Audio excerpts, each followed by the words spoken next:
예, 어제 오후 이재명 경기도지사가 자진해서 신체 검증을 받았습니다. 점이나 시술 흔적이 없다는 것이 확인되면서 여배우 스캔들이 새 국면을 맞게 됐습니다. 한편 사립유치원 비리 사태가 일파만파 커지고 있는 가운데 정부가 국가 차원의 대책을 마련하기로 했습니다. 관련 내용들 유용화 한국외대 미네르바 교양대학 초빙 교수와 함께 자세히 짚어보도록 하겠습니다. 네, 안녕하십니까. 안녕하세요. 어서 오십시오. 네. 예. 먼저 이재명 경기도지사 얘기 좀 하겠습니다. 자, 김부선 씨와의 스캔들 관련된 건데 어제 전격적으로 이제 아주대 병원에서 신체 검증을 받았습니다. 공지영 씨와의 전화 통해서 녹음된 그 특정 부위에 대한 신체 검사가 있었나 봅니다. 7분간에 좀 받았던데 그래서 전문의들이 가서 직접 확인을 했는데 점이나 시술 흔적이 없는 것으로 나왔습니다. 자, 그렇다면 김부선 씨 주장 사실이 아닌 것, 거짓 증거로 일단 봐야 되는 겁니까? 어떻습니까? 그렇죠. 지금은 김부선 씨가 주장했던 점은 아주대 병원에 전문 의사들이 없다라고 얘기했기 때문에 김부선 씨가 주장했던 점이 있다, 어떤 특정 부위에 점이 있다라는 부분은 이제 아주대 병원 의사들에 따르면은 결국은 그렇죠. 아니다라는 것이 결론이 난 거죠. 결론이 난 것인데, 근데 이제 국민들 입장에 봤을 때 계속 이제 이재명 지사와 김부선 씨 간의 이 다툼, 이 다툼을 봤을 때는 왜 내가 저런 얘기를 들어야 되지? 뭐 그런 생각도 가질 거예요. 어떻게 보면 추잡하다는 느낌도 들 테고. 근데 이제 이거는 이게 스캔들 사건인데요. 과거에 미국의 빌 클린턴하고 루인스키 사건을 기억하실 겁니다. 이때도 굉장한 공방이 있었어요. 그때는 이제 뭐 특별 검사가 빌 클린턴을 조사했지만 나중에는 결국은 이제 루인스키가 결정적인 증거를 제시합니다. 결정적인 증거를 제시하니까 빌 클린턴 당시 대통령이 인정한단 말이죠. 저는 마찬가지라고 보여지는 거죠. 이재명 지사와 김부선 씨는 누가 진위 여부를 누가 사실이고 누가 거짓말인지 이 두 사람의 공방은 계속 진행될 거예요. 근데 결국 김부선 씨가 이 문제를 제기했기 때문에 김부선 씨가 확실한 증거를 제시해야 이 문제가 일단락치는 것이지, 그렇지 않으면 계속해서 서로 간의 공방만 이루어지는 이러한 과정으로 갈 것이다라는 생각이 듭니다. 결정적 증거가 필요하다라고 이야기를 해주셔서 그럼 이 신체 검증 결과가 좀 법적인 결정적 증거가 될 수 있는 겁니까? 근데 그것은 이제 법적으로 지금 경찰 조사라든가 이런 걸 진행해 나가야겠죠. 경찰 수사에서 그것이 결국은 결정 증거가 되는지 안 되는지, 증거 채택 여부라든가 이런 부분들을 따지게 되겠죠. 그러나 이제 제가 아까 말씀드린 루인스키 사건 같은 경우 그거는 빌 클린턴 대통령이 당시 시인을 했어요. 상당히 결정적인 증거죠. 제가 방송에서 얘기하기는 그렇습니다만 하여튼 그렇기 때문에 결국은 이번에도 마찬가지죠. 김부선 씨가 계속해서 의혹만 제기하다 보면은 이거는 계속해서 공방만 왔다 갔다 하는 것이고요. 그리고 어떻게 보면 상당히 국민들 입장에 봤을 때는 어떻게 됐지 궁금하긴 하지만 하지만은 그러나 사실상 이 공직자 아닙니까? 이재명 지사는 공직자인데 공직과 거론된 사람인데 이런 부분들이 한 부분에서 나중에 이제 국민들이 좀 왜 그러나 하고 이제 뭐라 그럴까요? 상당히 고개를 돌릴 수밖에 없는 그런 상황으로 가게 되는 것이고, 그래서 김부선 씨가 괜히 이상한 것만 계속 제시하는 거 아니냐, 이러한 회의론이 나올 가능성이 상당히 있는 것이죠. 의혹보다는 정확한 좀 증거를 들이내면서 그렇죠. 이야기를 그래야 해야 되는 한다. 것이죠. 네, 알겠습니다. 이 지사가 지난번에 신체 검사를 받겠다 했고요. 그런데 전격적으로 지금 어제 가서 받았잖아요. 셀프 검증을 하겠다 했는데 좀 글쎄요, 무슨 다른 정치적 이유, 뭐 여러 가지 지금 상황이 좀 불리하기 때문에 전격적으로 받은 것 아니냐 이런 이야기 있던데 어떻게 보십니까, 그분? 그러니까 이 부분이 이제 정치적 논란으로 점화된 이유는 제가 보기에는 더 큰 이유고, 전에는 이제 경기도지사 선거 때 이제 바른미래당의 김영환 후보가 상당히 문제 제기를 했던 거고요. 이 변호인이 강용석 변호사입니다. 강용석 변호사는 정치인이었죠. 그리고 정치적 활동을 지금 강용석 TV인가에서 하고 있고, 그렇기 때문에 사실상 이것은 상당히 여배우인 스캔들로서 김부선 씨가 문제 제기를 했지만은 그러나 이건 정치적인 문제로 지금 비화되어 있는 것이고요. 그리고 아마 이번 경기도 국감에서 이 문제가 또 거론될 겁니다. 그래서 경기도 국감이라는 문제 때문에 이제 이재명 지사는 빨리 이 문제를 정리하자. 내가 가서 받겠다. 아주대 병원이랑 대학병원이고 공공성이 있으니까 그렇게 해서 아마 스스로 가서 조사를 받아서 클리어 시키려고 하는 그런 노력이었다고 보여집니다. 김부선 씨 측도 즉각 입장을 내놨더라고요. 보니까 점 말고도 다른 비밀은 얼마든지 있다라고 이야기를 하면서 셀프 검증에 대해서 그닥 비판적인 주장을 계속 내놓고 있는데 또 다른 무언가 의혹을 또 제기할 것처럼 좀 보여지는 대목이거든요. 또 제기하겠죠. 여러 가지 갖고 있다 그러니까요. 예. 뭐 제기할 텐데 제가 말씀드린 대로 그런 부분들이 결정적인 증거가 아니라 그러면 결정적인 증거를 제시하지 못한다 그러면은 그냥 공방만 이루어지는 것이고요. 그러나 이제 우리가 이제 그때 미국의 클린턴 대통령과 이 사건에서 볼 수 있듯이 결국 이것은 이제 거짓말에 대한 논란이거든요. 그러니까 왜 김부선 씨가 성남시장 하기 전의 일이에요. 사생활 말입니다. 사생활인데 사실상 국민들이 이렇게까지 할 이유는 없는 것이죠. 그러나 이것은 뭐냐면 이제 공직자가 거짓말을 한 거 아니냐라는 겁니다. 그러니까 위증이다 이런 부분이거든요. 그래서 거짓말 논란이 있기 때문에 실제로 이 진위 여부야 뭐 언젠가는 밝혀지겠지만은 이재명 지사는 아니라고 부인하고 있는 것이고 그러나 중요한 것은 우리가 이제 국민들이 바라보는 것은 뭐냐면 향후에도 공직자가 국민들을 상대로 거짓말하면 안 된다. 또 거짓말 논란이 있어서는 안 된다. 이런 부분들을 이제 귀감으로 우리한테 가르쳐준다. 그렇게 우리가 정리하는 게 제가 보기엔 좋을 것 같습니다. 예. 그러면 계속해서 김부선 씨 측에서 뭔가를 또 증거라면서 들이밀 경우에 이 문제는 계속되는 겁니까? 계속될 수밖에 없는 거죠. 검증하고요. 예, 뭐 그런 경찰이든 거죠. 예. 아니면 전문기관이 하던 이런 상황이 계속 벌어진다면 글쎄요, 경기도민들 또 공무원들 피로감이 계속 누적되잖아요. 그렇습니다. 그래서 이제 일각에서는 빨리 경찰 수사가 빨리 진행돼야 된다. 이 부분에 대해서 그러니까 공공기관에서 국가기구에서 이 문제의 진위를 빨리 판단해 줘야 되는 거 아니에요. 그래 일단락 된다는 것이죠. 그렇지 않고 예를 들면 뭐 김부선 씨가 문제 제기하고 이재명 지사가 그거를 뭐 아니라고 또 밝히고 이렇게 되면 지금 앵커께서 지적하신 대로 계속 공방만 지리하게 이루어지는 거고 국민들은 왜 내가 저런 걸 뉴스로 봐야 되지? 뭐 그러한 느낌까지 들게 되고. 근데 이제 문제는 이것은 결국 이재명 지사 김부선 씨도 개인적으로 상당한 타격을 보겠습니다만은 이재명 지사도 정치 도덕적으로 타격을 볼 수밖에 없는 문제고요. 또 하나 좀 더 나아간다 그러면 민주당에게도 이 문제는 결코 좋은 호재가 아닙니다. 결국은 민주당 소속 당원이고 그리고 민주당에서 공천한 사람이기 때문에 그래서 이 문제는 정치적으로 비화되면 야당에서 노리는 것도 그런 점들을 상당히 노린다 그렇게 볼 수밖에 없죠. 네, 또 다른 의혹 중에 하나가 해경궁 김 씨 트위터 계정 논란인데 일단은 뭐 고발을 취하하면서 좀 일단락 되나 했는데 수사는 계속 진행이 되고 있는 상황입니다.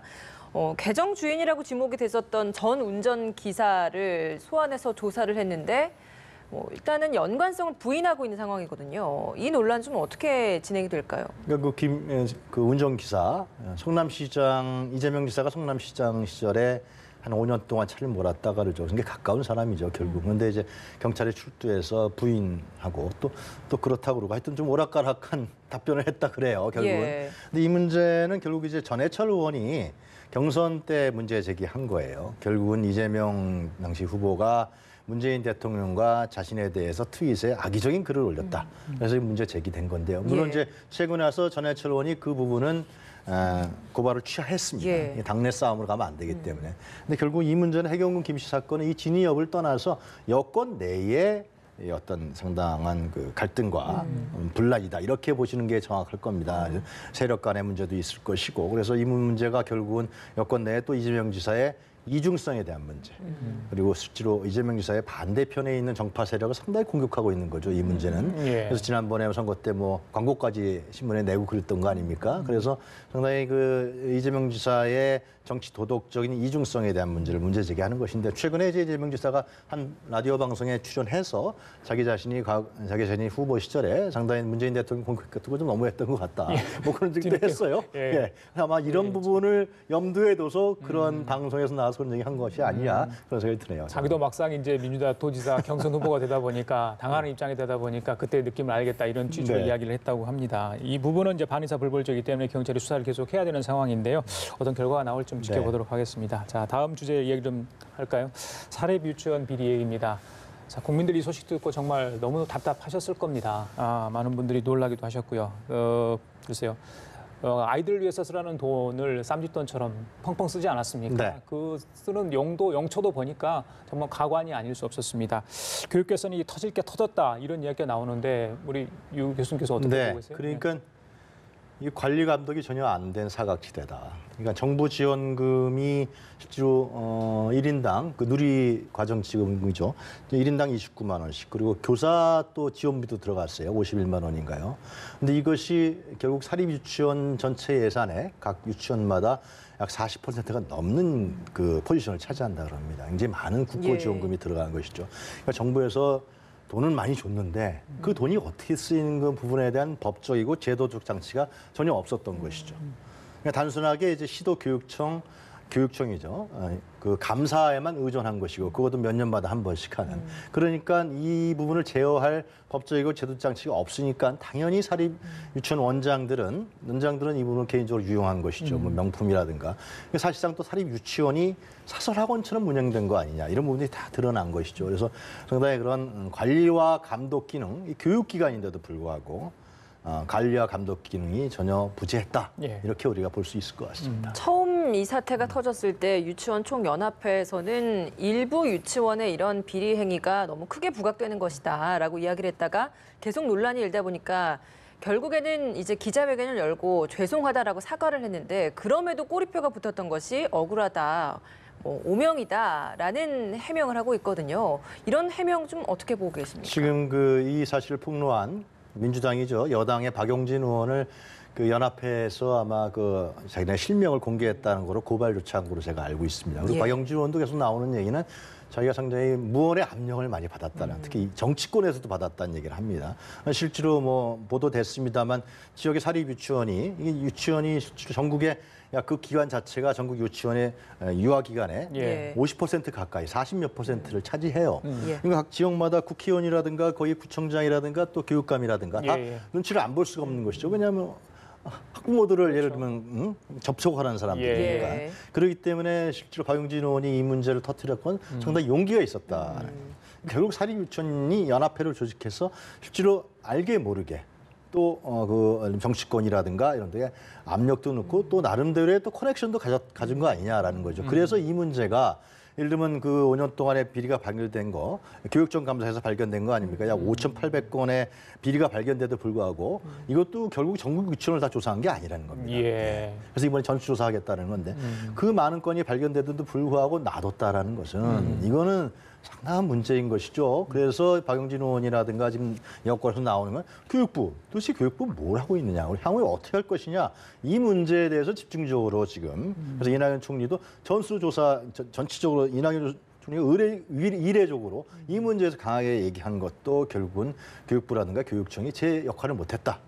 이런 부분들이 이제 나오는 것이죠. 과거의 회계 시스템에 대한 문제는 충분히 적발이 됐었는데도 불구하고 여기에 대한 개선 시도를 했다가 여러 번 번번이 좀 무산됐다라고 하더라고요. 이거 좀 어떤 이야기입니까? 저는 이 문제가 이제 박용진 의원의 이제 국감장에서의 폭로로 나온 건데 이게 굉장히 많이 파헤치는 말이죠. 여러 가지 문제가 나올 것 같아요. 그런 느낌이 좀 들지 않습니까? 지금 앵커께서 지적하신 문제라든가 왜 그렇게 많은 비리와 부정이 있다라는 것을 다 알았는데 관련 관계 공무원이라든가 정치인들 왜 놔뒀느냐라는 문제.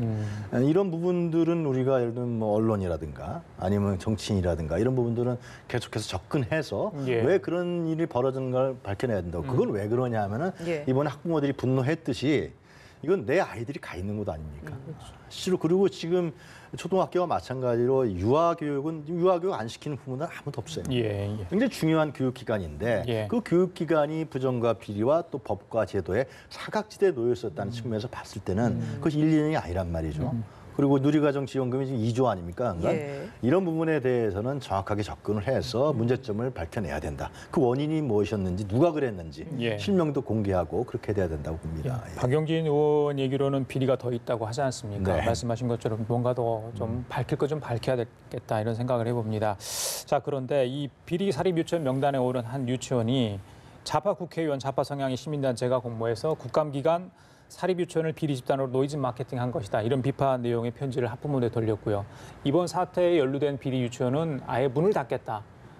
아이들을 볼모로 문을 닫겠다고 문자 통지를 이렇게 했다고 합니다. 그래서 반성은 하지 않고 이런 행태를 보이고 있거든요. 이 부분은 어떻게 좀 봐야 되는 겁니까? 그러니까 뭐 일부 원장입니다만은 이번에 드러났듯이 그걸 갖고 무슨 뭐 명품백을 사고 말이죠. 그리고 무슨 술집에 가고 뭐 이런 거 쓴 거 아닙니까? 그것이 회계에 안 잡힌다는 이유로 결국은 유용한다로. 그리고 그 처벌도 상당히 미약하다라는 걸 알기 때문에 그런 거예요. 결국은.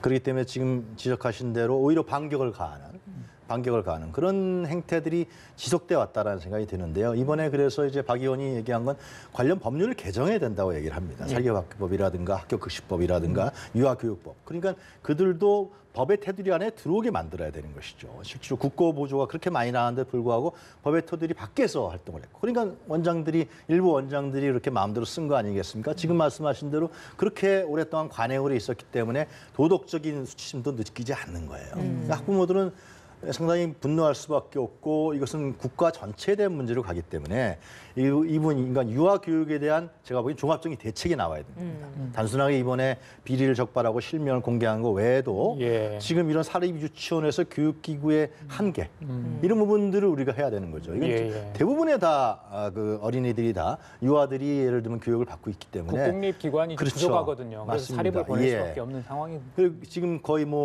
절반 가까이가 사립이기 때문에 국공립 유치원에 대한 확충 문제, 예산 문제 이런 부분들이 교육복지거든요. 결국은 예산 문제가 따르는데 결국 교육복지적 차원에서 문재인 정부가 이 문제를 접근해 나가야 된다. 그것이 근본적인 해결책이고 그래야만 법의 테두리 안에 들어오면서 그러한 흥청망청이라든가 도덕적으로 타락한 원장들의 행태가 지워질 수가 있다. 그런 생각이 듭니다. 예, 알겠습니다. 이번에는 마지막 주제를 좀 살펴보겠습니다. 히말라야에서 숨진 한국 원정대 오늘 시신이 한국에 도착했는데 장례 절차가 좀 어떻게 진행되는지 짚어보고 싶습니다. 오늘 그 5시인가요? 새벽에 인천공항에 도착을 해서 그 유가족들이 눈물을 쏟았다 그러죠. 그래서 상당히 안타까움을 우리 국민들에게 배가시켰는데요. 그 지금 우리 국민들이 좀 주의 있게 보실 분 합동분향소가 차려집니다. 서울시립대. 서울시립대 김창호 대장이 서울시립대 출신이니까요. 그래서 합동 연결식을 하는 것이고요. 그리고 다른 분들은 이제 개별 강남 성모병원이라든가 이런 병원에 이제 개별 분향소가 차려집니다. 그래서 19일 날은 이제 산악인 장으로 치러지고 그러니까 내도하실 분들은 예를 들면 서울시립대를 가면 합동분향소 하실 수 있을 것 같습니다. 오전 8시부터 참배를 할 수 있도록 조치가 돼 있다고 하니까요. 일반 시민들의 참배도 받고 있다고 합니다. 사고 원인을 놓고 여러 가지 이제 분석이 좀 나올 텐데 눈폭풍이 과연 원인이었나? 당시 근데 눈의 흔적은 없었다. 그런 바람 때문인가? 그쪽이 구르말리아, 그쪽이 굉장히 험난한 곳으로 지금 알고 있지 않습니까? 이 부분도 조금 나중에라도 누가 다시 갈 수 있기 때문에 분명히 좀 살펴야 될 부분 같아요. 그러니까 지금 추정인 겁니다. 그러니까 이 5명 중에서 1명 대원이 연락이 안 돼서 안 내려와서 베이스 캠프에 안 내려와서 베이스 캠프는 상대적으로 안전한 곳인데 안 내려와서 이제 신고를 했는데 그 수색대가 가보니까 5명이 다 눈속에 파묻혔다는 거 아닙니까? 안타까운 일인데 그래서 이제 추정컨대는 전날에 비가 많이 내렸기 때문에 그 얼음과 물 때문에 눈폭풍이 닥쳐서 이분들이 결국은 안타까운 일을 당했다. 목숨을 잃어버리는 이렇게 추정되고 있는 것이죠. 그런데 이제 말씀하신 대로 대통령도 얘기했습니다만 이 코리안 웨이라 그래서 상당히 웬만한 산악인도 도전하기 어려운 코스라 그러죠. 그래서 코리안 웨이를 개척하려고 하는 도전 정신이 있었는데 실제로 1970년대부터 우리가 히말라야 등정을 했는데 지금까지 약 90여 명의 산악인들이 안타까운 일을 당했다 그래요. 그래서 하여튼 이분들은 도전과 모험 그리고 새로운 어떤 역사를 쓰기 위한 이제 길을 가시는 분들인데 이제 안타까운 일을 이번에 당한 것 같습니다. 때문에 이제 이런 김창호 대장이나 이런 대원들의 도전 정신이나 개척 정신 이런 것들이 산악인들도 그렇고 많은 국민들에게도 이번에 좀 귀감이 되지 않을까라는 생각도 드네요. 그러니까 김창호 대장이 그런 얘기를 했죠. 집으로 돌아와야 비로소 등반이 끝난다. 그만큼 일반 우리 북한산이나 이렇게 가는 건 아니잖아요. 이게 새로운 한국의 역사도 또 쓰게 되는 것이고 새로운 인간의 도전의 역사를 쓰는 길이기 때문에 이러한 히말라야 등정이라든가 등반은 실제로 집으로 돌아와야 안전하게 완전히 다 끝났다. 그래서 아마 김창호 대장이 그런 얘기를 남긴 것 같습니다. 예, 알겠습니다. 고인들의 명복을 빌겠습니다. 자, 지금까지 유용화 한국외대 미네르바 교양대학 초빙 교수와 함께 얘기 나눠봤습니다. 말씀 감사합니다. 고맙습니다.